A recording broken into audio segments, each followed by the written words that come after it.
ایک تصویر پورے جرمنی میں تیزی سے پھیل گئی۔ مشہور جرمن میگزین ڈیر شپگل نے اس تصویر کی تحقیق کی اور تصویر میں موجود بھارتی نوجوان کو تلاش کرنا شروع کر دیا۔ تلاش بالآخر میونخ میں جا کر ختم ہوئی، جہاں پتہ چلا کہ وہ نوجوان غیر قانونی طور پر رہ رہا ہے۔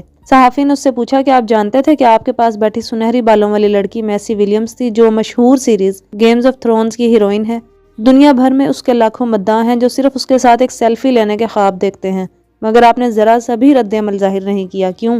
نوجوان نے سکون سے جواب دیا، جب آپ کے پاس رہائشی اجازت نامہ نہ ہو، جیب میں ایک یورو بھی نہ ہو اور آپ روزانہ ٹرین میں غیر قانونی طور پر سفر کریں، تو آپ کو اس بات کی پرواہ نہیں رہتی کہ آپ کے ساتھ کون بیٹھا ہے۔ اس کی سچائی اور حالت سے متاثر ہو کر میگزین نے اسے ایک ڈاکیے کی نوکری دے دی، جس کی ماہانہ تنخواہ 800 یورو تھی۔ اس ملازمت کے بعد معاہدے کی وجہ سے اسے فوراً باقاعدہ رہائشی اجازت نامہ بھی مل گیا، بغیر کسی مشکل کے۔ یہ کہانی یاد دلاتی ہے کہ رزق کب اور کہاں سے آئے کوئی نہیں جانتا۔ اہم بات یہ ہے کہ مصیبتوں کو خود پر غالب نہ آنے دیں، مایوس نہ ہوں، آپ کا موقع کبھی نہ کبھی ضرور آئے گا۔ اپنے خالق پر بھروسہ رکھیں۔